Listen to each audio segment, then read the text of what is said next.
네, 또 오늘이 지나면 몇 주 뒤에 얼굴을 볼지 모릅니다. 그래서 우리 인사 한번 다시 할 텐데요. 전후 좌우에 계신 분들하고 우리 눈을 예쁘게 맞추시면서 샬롬 하고 인사하겠습니다. 인사합니다.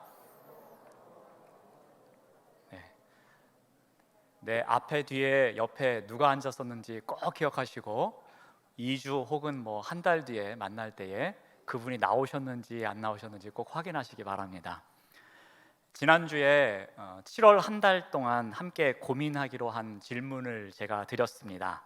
그 질문은 내 일상에 하나님께서 활동하실 공간이 있는가 였습니다. 일상 예배는 우리의 예배를 받으신 하나님께서 우리의 생각, 또 말, 행동에서 활동하실 공간을 마련해 드리는 것이었습니다. 우리의 생각과 말과 행동 가운데 하나님께서 통치하시도록 우리의 일상을 하나님께 드리는 것, 그것이 바로 일상 예배였습니다. 지난주에는 첫 번째 주제로 기도가 있는 일상 예배에 대해서 말씀을 전했습니다. 우리 잠깐만 한번 복습을 해 보겠습니다. 일상 예배자의 일상 한가운데는 항상 기도가 있어야 한다고 말씀드렸습니다. 그래서 내가 어떻게 기도하는 삶을 살겠다라는 다짐도 해보고요. 그 다짐에만 끝나는 것이 아니라 그 기도가 몸의 기도가 될 수 있도록 훈련해야 한다고 말씀드렸습니다. 또한 일상 예배에는 감사함으로 기도하는 시간이 있어야 한다고 말씀드렸습니다. 그런데 그 기도는 언제 하는가가 중요했습니다. 언제 기도를 해야 한다고 했습니까? 주신 것만 바라보는 감사의 기도가 아닌 주실 것을 믿음으로 선포하며 기도하는 감사 기도가 중요하다고 말씀드렸습니다. 마지막으로 일상 예배자는 기도로 깨어 있어야 한다고 말씀드렸습니다. 깨어 있으라는 말은 조심하라는 의미였습니다. 즉 내가 처해 있는 상황 그리고 나의 기질, 그것이 만나서 시험에 들지 않도록 늘 깨어서 기도하는 삶이 일상 예배에 있어야 한다고 말씀드렸습니다. 제가 그렇게 말씀을 드리고 결론에서 숙제를 드렸죠. 일주일 동안 살아가면서 이러한 기도가 있는 삶을 살아가시기를, 그러한 일상 예배자가 되기를 제가 마지막에 말씀을 드렸습니다. 다 기억이 나시죠? 네, 그리고 그렇게 사셨을 줄로 믿습니다. 제가 물어보지는 않겠습니다. 2부 때 여쭤봤더니 한 몇 분 정도만 고개를 끄덕끄덕 하시더라고요. 그래서 3부 때는 여쭙지 않고 오늘 주제로 넘어가도록 하겠습니다.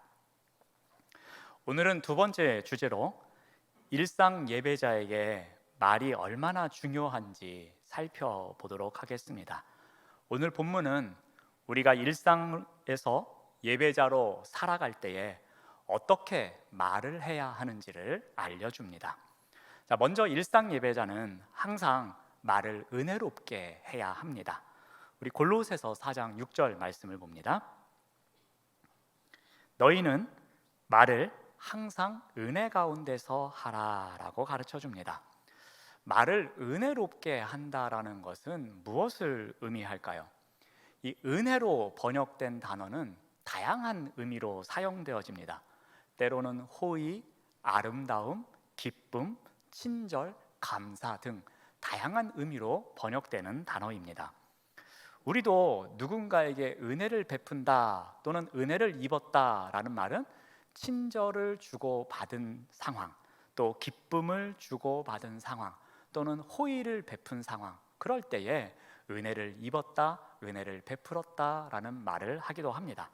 마찬가지로 말도 은혜롭게 하는 것은 사람들에게 호의를 갖고 친절을 베푼다든지 친절을 입은 것을 이야기합니다.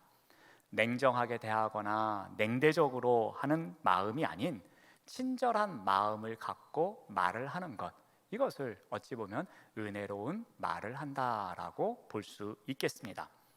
자, 이것을 다른 말로 바꾸면 은혜로운 말은 선한 말이라고 말할 수도 있겠습니다. 여러분, 누군가에게 선한 말을 들으면 어떻습니까? 기분이 좋습니다.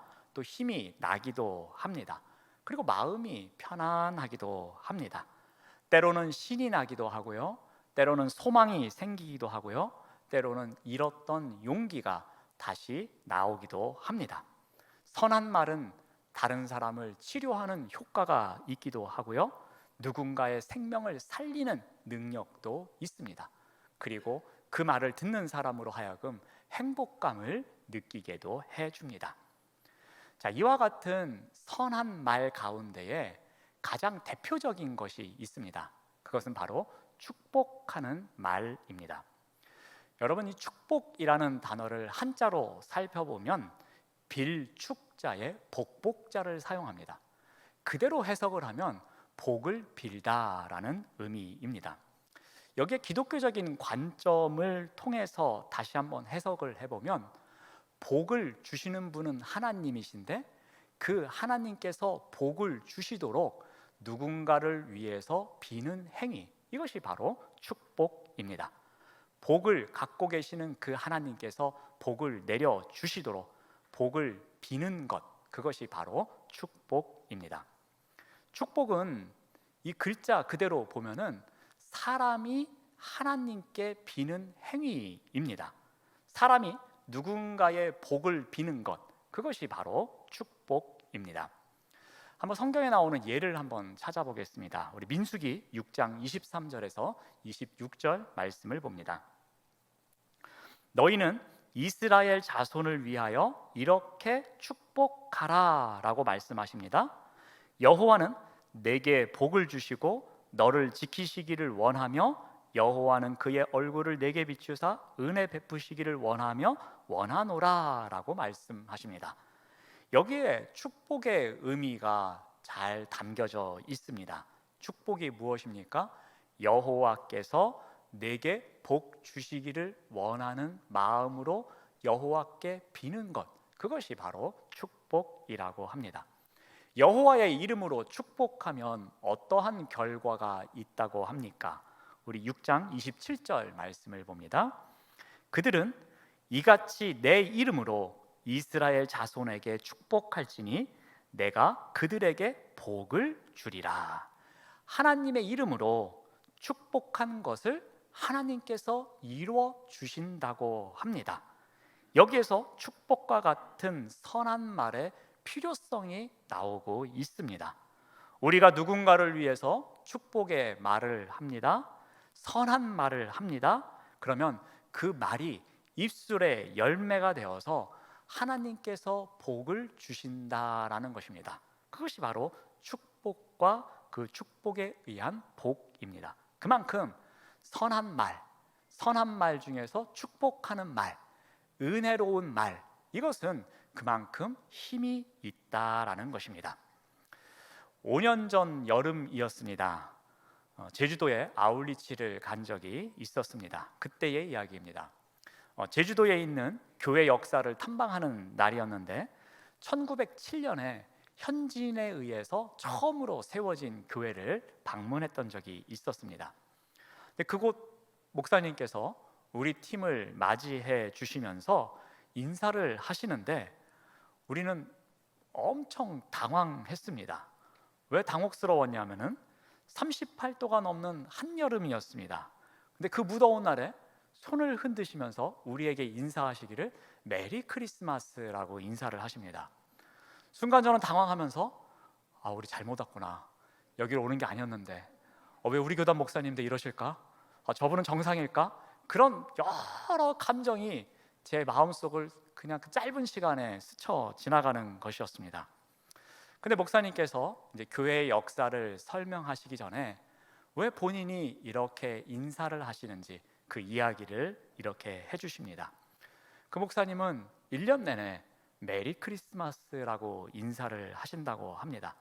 처음에는 사람들이 제가 생각했던 것처럼 똑같이 이분 이상한 분 아냐 라고 여겼다라고 합니다.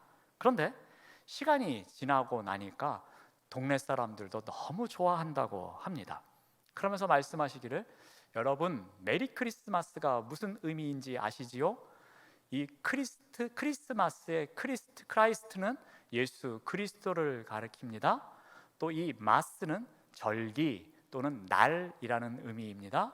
그리고 메리는 기쁨이라는 뜻입니다. 그러므로 메리 크리스마스는 기쁜 그리스도의 날입니다라는 의미라고 이야기를 하십니다.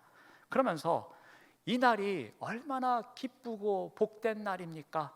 저는 1년 365일이 늘 기쁜 그리스도의 날이었으면 좋겠습니다.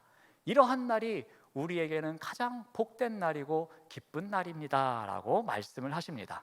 그래서 그분은 항상 메리 크리스마스라고 인사하신다고 합니다. 그렇게 인사하면서 상대방을 축복하신다고 합니다.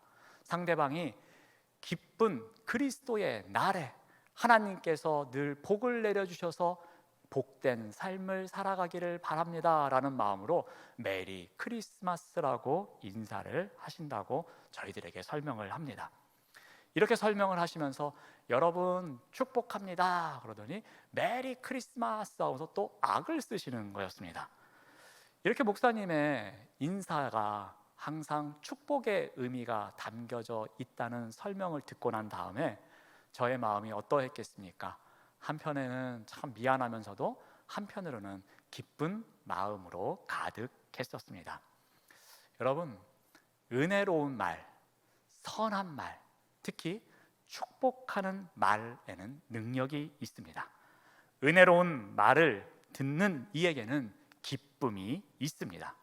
비록 우리의 작은 말이지만, 우리의 힘없는 말이지만, 우리의 짧은 인사이지만 은혜로운 말, 축복의 말에는 하나님의 능력이 있음을 알아야 합니다. 일상 예배는 바로 이와 같은 은혜로운 말이 있어야 합니다. 다음으로 일상 예배자는 소금으로 맛을 낸 것 같이 말을 해야 합니다. 우리 4장 6절 말씀을 계속 봅니다. 너희 말을 항상 은혜 가운데서 소금으로 맛을 낸과 같이 하라 라고 합니다. 우리 소금은 고대 사회에서도 주로 음식의 맛을 내는 데 사용되었습니다. 여러분, 욥이 살던 시대에도 소금이 있었습니다. 그리고 욥기에 소금을 어떻게 활용해야 되는지 이 소금에 대한 활용법도 나옵니다. 우리 욥기 6장 6절 말씀을 봅니다. 싱거운 것이 소금 없이 먹히겠느냐? 달게 알 흰자위가 맛이 있겠느냐라고 합니다. 우리랑 똑같죠? 싱거운 음식이면 무엇을 넣는다고 합니까? 소금을 넣습니다. 그래서 적당히 간을 맞춘 음식이 맛있다고 합니다. 또 더 중요한 거 있어요. 우리하고 아주 똑같은 거 있어요. 무엇이죠? 삶은 달걀을 먹을 때는 무엇이 필요합니까? 소금이 필요하죠. 그런데 욥이 살던 시대에도 달게 알 흰자위를 먹을 때는 뭘 찍어 먹었대요? 소금을 찍어 먹었다고 성경에서 이야기하고 있습니다. 그만큼 소금이 그 당시에 음식의 맛을 내는 데에 사용되었음을 우리가 알 수 있습니다. 그런데 그 시대에는 소금이 매우 귀했습니다. 요즘은 흔하지만 당시에는 금값과도 같을 정도로 희소성의 가치가 있는 것이 소금이었습니다.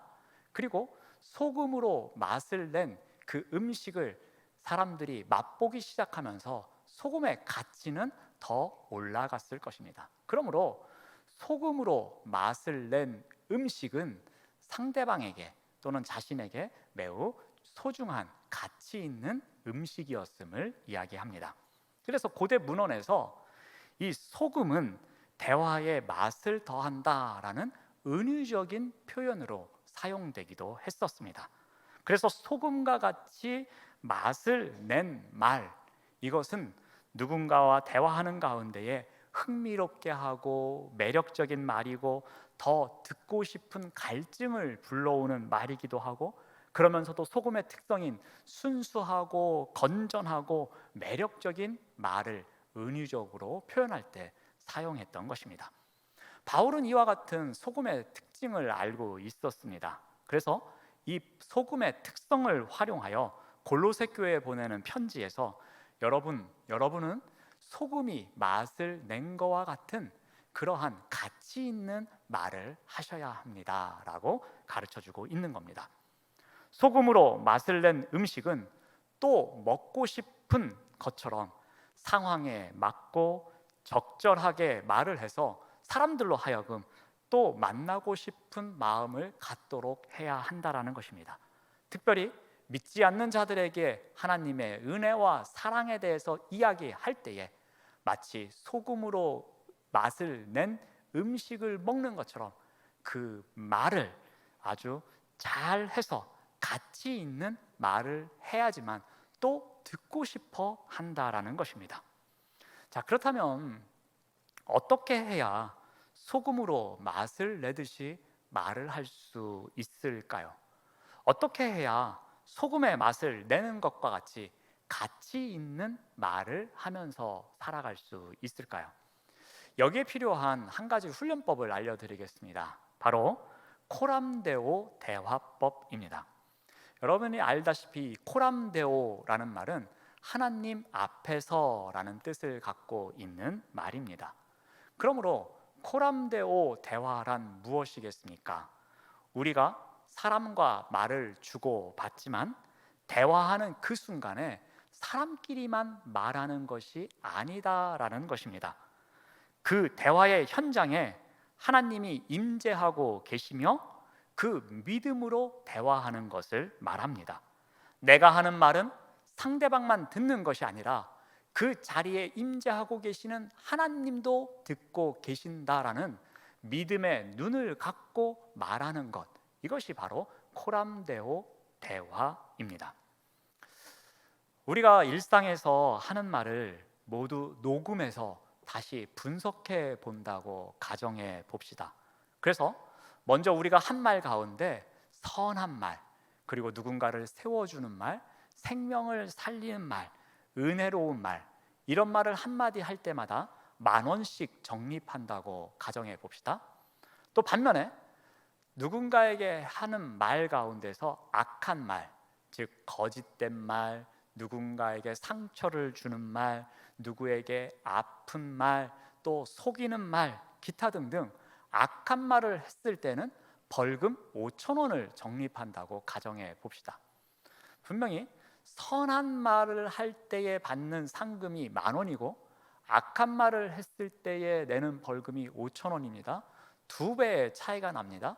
그런데 우리의 일상 가운데 이루어졌던 그 말을 다시 분석해서 상금과 벌금을 주었을 때에 나중에 정산해 보면 상금이 더 많을까요? 벌금이 더 많을까요? 제가 답변을 요구하지는 않겠습니다. 스스로에게 한번 답을 해보시기를 바랍니다. 아마도 대부분의 우리의 일상 가운데는 받을 상금보다는 내야 할 벌금이 더 많지 않을까 생각을 합니다. 상금을 받을 만한 말보다 벌금을 내야만 할 말을 더 많이 내지 않을까 생각해 봅니다. 우리는 그만큼 부족한 일상을 살아갑니다.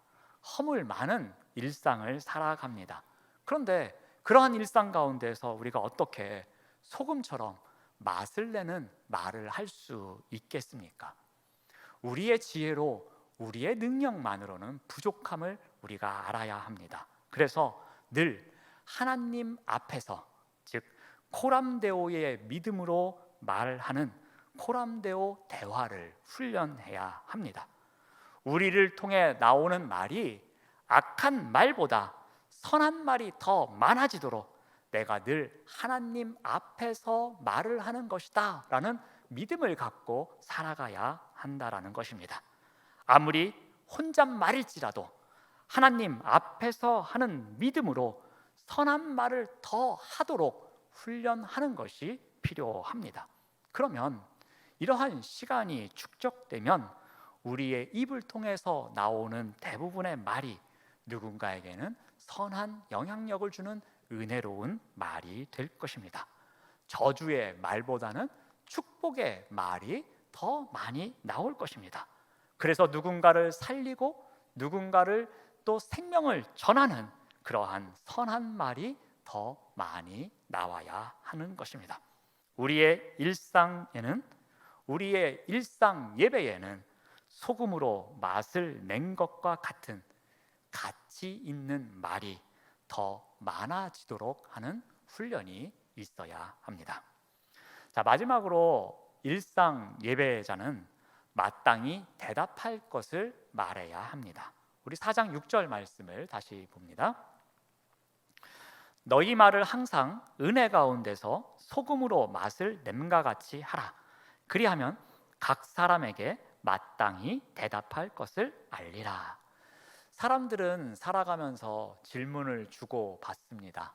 믿음이 뭐니? 사랑이 뭐니? 소망이 뭐니? 교회는 어떤 곳이니? 성경은 무엇이니? 하나님은 어떤 분이야? 예수님은 어떤 분이야? 성령님은 어떤 분이야? 교회 가면 무슨 일을 하니? 기타 등등 물어보는 사람들이 많이 있습니다. 또한 교회와 관련돼서 또 기독교와 관련돼서 논쟁을 할 때도 있습니다. 기독교가 이러니 저러니 사회적인 책임이 있네 없네 기타 등등의 이야기로 또 그것에 대해서 방어하고 싶은 마음은 함께 얼굴을 붉히면서 논쟁을 할 때도 있습니다. 이렇게 우리가 살아가는 일상 가운데는 다양한 질문이 오가면서 우리가 그 질문에 답변을 해야 될 때가 있습니다. 이러한 경우에 그들에게 어떻게 하면 적절하게 대답을 잘 할 수 있을까를 우리가 또 고민해보는 삶이 있어야 한다라는 겁니다. 자, 그렇다면 어떻게 우리가 대답을 준비해야 되며 어떻게 대답을 해야 하는지 잠깐 살펴보고자 합니다. 먼저 침묵이 필요할 때가 있습니다. 어떤 일에 대해서 꼭 입을 열지 않아도 되는 때가 있습니다. 말하고 싶은 충동을 억누르고 침묵할 때에 오히려 그것이 정답이 될 때도 있습니다. 자, 욥은 매우 험난한 삶을 살았습니다. 감당하기 힘겨운 일을 경험합니다. 쓰나미에 쓸려간 듯이 하루아침에 모든 재물을 날려버립니다. 그리고 한날 한시에 사랑하는 아들, 딸을 잃습니다. 자기 몸은 병들어 갑니다. 점점 외롭습니다. 아프고 고통스럽고 그래서 죽고 싶은 마음도 들었을 것입니다. 그러나 이러한 욥에게 친구들이 찾아옵니다. 매우 귀한 친구들이었습니다. 그 친구들이 어떻게 큰 힘이 되어졌는지 한번 봅니다. 우리 욥기 2장 11절 말씀을 봅니다. 자, 그때에 욥의 친구 세 사람이 있는데 이 모든 재앙이 그에게 내렸다 함을 듣고 각각 자기 지역에서부터 이르렀으니 곧 대만 사람 엘리바스와 수아 사람 빌닷과 나아마 사람 소발이라. 그들이 욥을 위문하고 위로하려 하여 서로 약속하고 왔다고 성경은 기록합니다. 자, 이 내용이 무엇입니까? 그 친구들이 욥에게 재앙이 내렸다는 소식을 들었습니다. 그래서 이 세 명의 친구들이 서로 연락을 주고받으며 욥이 이러한 재앙을 받았는데 우리가 여기에 머물러 있으면 안 되지 않겠느냐, 어느 날 언제까지 우리가 욥의 집으로 모이자라고 서로 약속을 한 것입니다. 그래서 그들이 욥을 위문합니다. 그리고 욥에게 어떻게 했습니까? 위로해 줍니다. 어떻게 위로를 합니까? 우리 2장 13절 말씀을 봅니다. 밤낮 7일 동안 그와 함께 땅에 앉았으나 욥의 고통이 심함을 보므로 그에게 한마디도 말하는 자가 없었다고 기록합니다. 그 친구들이 욥을 위로해 줬는데요, 7일 동안 밤낮으로 욥의 곁을 떠나지 않고 욥과 함께 땅에 앉아 있었다고 합니다. 그 자체가 위로였습니다. 욥이 고통을 너무나 심하게 당하고 있으니까 아무 말도 하지 않고 침묵하며 욥의 손을 꾹 잡아주고 함께 옆에서 울어주는 위로자가 되었던 것입니다. 그런데 안타깝게도 이 시간이 그렇게 오래가지를 못했습니다. 그렇게 좋던 친구들이 이젠 욥에게 큰 짐이 됩니다. 그들이 욥에게 상처를 줍니다. 위로한다고 했던 한마디, 그리고 뭔가 한 수 조언한다고 했던 한마디 한마디가 욥의 마음에 비수를 꽂게 됩니다. 욥의 마음에 가시처럼 들려옵니다. 차라리 끝까지 입을 열지 않았으면 좋았을 텐데, 그들은 끝까지 침묵했으면 좋았을 텐데 그렇지 못했습니다. 우리가 어떤 말을 해야 할까 고민하는 순간이 있습니다. 마땅히 해야 할 말이 준비되지 않은 때가 있습니다. 그럴 때는 침묵이 정답입니다. 그냥 가만히 있는 것이 그 자리에서는 최고의 답변이 될 때가 있습니다. 마땅히 대답을 해야 할 때에 먼저 고려해야 할 것은 바로 침묵입니다. 때로는 침묵이 최고의 답변이 되기 때문입니다. 자, 그런데 우리가 언제나 침묵하고 있을 수는 없지 않습니까? 필요에 따라서는 말을 해야 하는 순간도 있습니다. 그러면 그때는 어떻게 해야 합니까? 때에 알맞는 말을 해야 합니다. 우리가 세상에서는 항상 좋은 말만 할 수는 없습니다. 선한 말을 할 수도 있지만 그렇지 못한 말을 할 때도 있습니다. 하지만 중요한 것은 어떠한 말을 하든지 알맞은 말을 하기 위한 노력이 있어야 합니다. 왜냐하면 우리 잠언 15장 23절 말씀을 봅니다. 사람은 그 입의 대답으로 말미암아 기쁨을 얻나니 때에 맞는 말이 얼마나 아름다운가라고 기록하고 있습니다. 적절한 대답은 사람을 기쁘게 한다고 합니다. 알맞은 말이 제때에 나오면 이 말은 너무나 훌륭한 말이라고 합니다. 경우에 맞는 말을 적절한 때에 하려면 평소에도 이러한 말을 하는 훈련이 되어져야 합니다. 늘 말을 하기 전에 질문하는 훈련을 해야 합니다. 내가 이 상황에서 이러한 대답을 하면 과연 이것이 덕이 되는 말일까? 이 말이 최선의 행동을, 최고의 결과를 가져올 수 있는 말일까라는 질문을 늘 던져보는 훈련을 해야 합니다. 마땅히 대답을 해야 하는 자리에서는 늘 이 질문을 먼저 마음속에 담아두고 돌아보아야 할 것입니다. 그래야 필요한 때에 가장 지혜로운 말을 할 수 있을 것입니다. 자, 그리고 우리가 이것이 적당한 말이다 라고 해서 우리의 입 밖으로 말을 내뱉습니다. 그렇다면 우리의 입을 통해서 나온 말에 대해서는 항상 책임을 져야 합니다.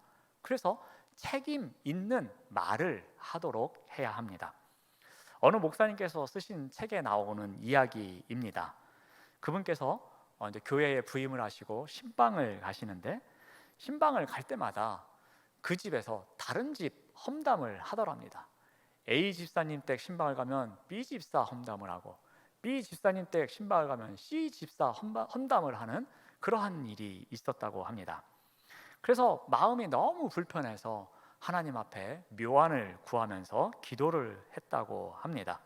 그랬더니 하나님께서 지혜를 주시기를 노트 한 권을 준비하라고 하시더랍니다. 그래서 그 노트에다가 불평의 책이라는 제목을 적었습니다. 그래서 신방을 갔더니 아니나 다를까 또다시 불평을 늘어놓으며 누군가를 험담하더랍니다. 그래서 이렇게 말씀했다고 합니다. 그 문제는 제가 직접 해결해 드리겠습니다. 그러니 지금 하신 말씀을 다시 한번 저에게 정확하게 말씀해 주십시오. 제가 이 노트에다가 그대로 적겠습니다. 그리고 이 마지막에 우리 집사님의 성함을 적도록 하겠습니다. 그래서 나중에 그분 집사님께 가면은 제가 이 노트를 보여드리면서 이 문제를 해결하도록 하겠습니다 라고 말씀을 드렸답니다. 어느 사람이나 이 노트에 자기 이름을 적으면서 과연 이 험담을 했겠습니까? 자신의 말에 책임을 져야 하기 때문에 아무도 자신의 이름을 적지 않았을 것입니다. 아마도 자연스럽게 이 험담을 하는 문화가 사라지지 않았을까 생각해 봅니다. 우리가 마땅히 대답을 해야 할 때가 있습니다. 그때는 때로는 침묵이 정답일 수도 있습니다. 하지만 꼭 말을 해야 할 때는 그 상황에 알맞는 말을 하는 훈련을 해야 합니다. 그리고 우리의 입을 떠난 말에 대해서는 어떠한 말이든지 책임을 지겠다라는 마음이 있어야 할 것입니다. 이것을 위해서 우리의 입술에 거룩한 언어를 담게 해주십시오라고 우리는 기도해야 할 것입니다. 사람의 생명을 살리는 생명의 언어로 가득 차게 해 주십시오. 알맞은 말을 할 수 있도록 지혜를 주시고 나의 입을 통해서 나간 말은 제가 책임질 수 있도록 나의 말에 책임감이 있는 삶을 살아가도록 도와주십시오라는 기도를 늘 해야 할 것입니다. 우리의 일상 예배 안에는 바로 이러한 삶, 마땅한 대답을 위해서 준비하는 삶이 있어야 합니다. 사랑하는 여러분, 우리 7월 한 달 동안 계속해서 질문을 던져 봅니다. 내 일상에 하나님께서 활동하실 공간이 있는가라는 질문. 오늘은 두 번째 주제로 이 말이라는 단어를 적용해서 질문을 다시 만들어 드립니다. 내 일상의 말에는 하나님께서 활동하실 공간이 있는가? 내가 늘 일상에서 살아가고 있는 그 삶의 자리에서 하는 말, 그 말 가운데에는 과연 하나님께서 활동하실 공간이 있는가라는 질문입니다. 내 일상에 있는 그 많은 말 가운데서 하나님께서 활동하실 공간을 만들어 드리기 위해서 과연 우리는 어떻게 살아가야 합니까? 이혜인 시인은 말을 위한 기도라는 기도시에서 이렇게 이야기합니다. 참으로 아름다운 언어의 집을 짓기 위해 언제나 기도하는 마음으로, 돌을 닦는 마음으로 말을 하게 해 주십시오라고 기도합니다. 제가 다시 한번 읽어드리겠습니다. 참으로 아름다운 언어의 집을 짓기 위해 언제나 기도하는 마음으로, 돌을 닦는 마음으로 말을 하게 하옵소서라고 기도합니다. 우리 모두 이러한 마음이 있었으면 좋겠습니다. 아름다운 언어의 집을 짓기 위해서 기도하는 삶이 우리의 일상 가운데 있어야 할 것입니다. 그러한 일상을 살아가기 위해서 그 일상 예배의 자리에는 항상 은혜로운 말이 있어야 합니다. 바꿔 말하면 선한 말, 더 바꿔 말하면 축복하는 말이 있어야 합니다. 또한 내 일상에는 소금으로 맛을 낸 것과 같이 가치 있는 말을 하도록 해야 할 것입니다. 그것을 위해서 늘 하나님 앞에서 살아간다는 믿음으로 코람데오 대화를 하는 삶이 있어야 합니다. 또한 내 일상에는 마땅히 대답할 말을 준비하며 살아가야 할 것입니다. 때로는 침묵이 필요합니다. 그리고 상황에 따라서 알맞은 말을 해야 하는 지혜도 필요합니다. 그리고 내가 한 말은 책임감 있는 자세 또한 필요합니다.